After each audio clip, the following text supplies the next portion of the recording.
Hi అండి అందరికీ. ఈరోజు మనం టేస్టీ ధనియాల ఆవకాయ ఎలా చేసుకోవాలో చూద్దాం. సంవత్సరం పాటు నిలవ ఉండే ఆవకాయ టేస్ట్ అయితే చాలా బాగుంటుంది. ఎవరైనా ఈజీగా చేసేసుకోవచ్చు. నేను ఊరు నుంచి తెచ్చుకున్న మామిడికాయలు అవి వాటర్లో వేసుకుని బాగా క్లీన్ చేసుకోవాలండి. క్లీన్ చేసుకుని పొడి క్లాత్తో బాగా తుడుచుకోవాలి. తుడుచుకున్న తర్వాత పైన పీల్ తీసేసుకోవాలి. ఆవకాయకి అయితే పైన పీల్ తీసుకోవాల్సిన అవసరం లేదు, అలాగే ముక్కలు కట్ చేసేసుకోవాలి. ఇవి మాత్రం పీల్ తీసుకుని సాయంకాలం వరకు ఎండలో పెట్టుకుని ఎండబెట్టుకోవాలండి ముక్కలు.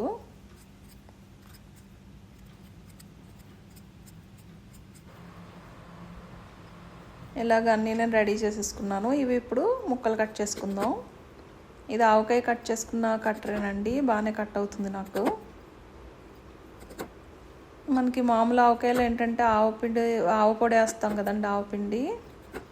అవి కొంచెం చాలామందికి వేడి చేస్తుంది, పడదు. అందుకు ధనియాల పొడి ఆ ప్లేస్లో ధనియాల పొడి వేసుకుంటే మనకి బాడీకి చలవ చేస్తుంది అంటారు. ఇది ఫ్లేవర్ అయితే చాలా బాగుంటుంది. పక్కా కొలతలతో ఎలా చేయాలో చూద్దామండి. మీరు ఎవరైనా సరే చాలా ఈజీగా చేసేసుకోవచ్చు. ఇది లోపల ముక్కల్లో జీడి, అలాగే ఒక పేపర్ లాగా చిన్నది ఉంటుంది, కవర్ లాగా, అది కూడా తీసేసుకోవాలి.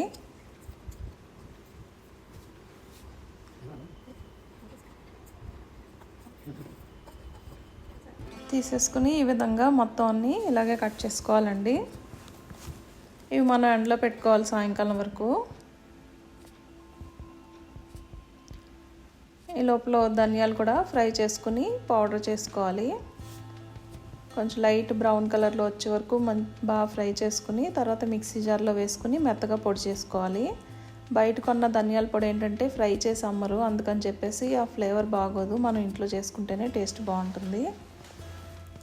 ఇప్పుడు ముక్కలు కూడా ఎన్ని ఉన్నాయో మనం కొలుచుకుందామండి.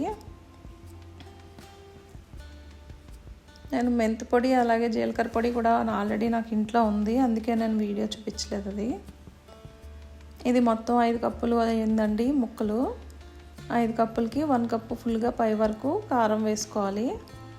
ఇది ఆవకాయ కారం కొంచెం బరకగా ఉంటుంది కదా, అదే బాగుంటుంది. ఇది కర్ణాటక కారం అని చెప్పాను కదా, ఆ కారం వేసుకుంటున్నాను నేను. ఇది కలర్ అయితే చాలా బాగుంటుందండి.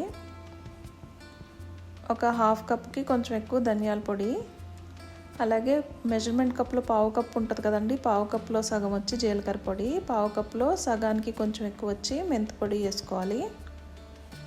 ఈ రెండు కూడా ఫ్రై చేసి పొడి చేసుకున్నదే. ఒక 1/2 కప్పుకి కొంచెం తక్కువగా సాల్ట్ వేసుకోవాలి.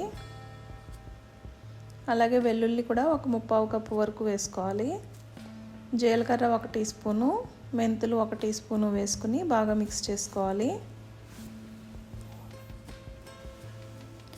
వెల్లుల్లి రేకలు పొట్టు తీసుకుని వేసుకోవాలండి.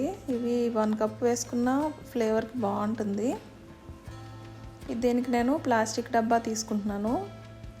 గాజు సీసా లేదా ప్లాస్టిక్లోనే మనం ఆవకాయ రెడీ చేసుకోవాలండి.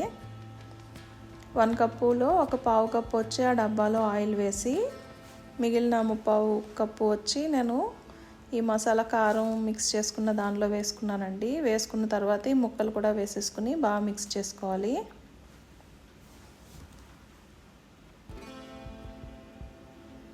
ఇదిగోండి, ఈ విధంగా మనం మిక్స్ అయిపోయింది, మిక్స్ చేసుకోవాలి.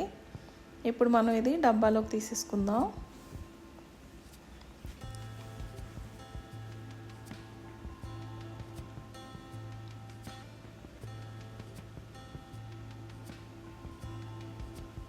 తర్వాత ఇంకొక కప్పు వచ్చి నేను ఆయిల్ వేసుకున్నానండి.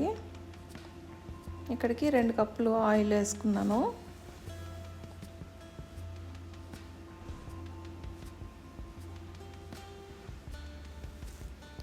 ఇది మొత్తం ముక్కలకి అది బాగా ఆయిల్ అది అంటేటట్టుగా మనం నొక్కుకోవాలి. చూసారా, ఆయిల్ పైకి వచ్చింది కదా. ఇది ఇలాగా మూత పెట్టేసి ఒక 3 రోజులు ఊరనివ్వాలండి. ఇంకోండి, 3 రోజులు అయిన తర్వాత 4వ రోజు చూస్తున్నాను నేను. ఈ ముక్కలకి అది కారం అదంతా కూడా బాగా పట్టి బాగా ఊరినయ్యి. ఆయిల్ వచ్చి నేను ఒక 1/2 కప్ వేస్తున్నానండి. ముక్కలు 5 కప్పులు కదా, 2.5 కప్పులు ఆయిల్ పడింది. మనం అలా చూసుకోవచ్చు.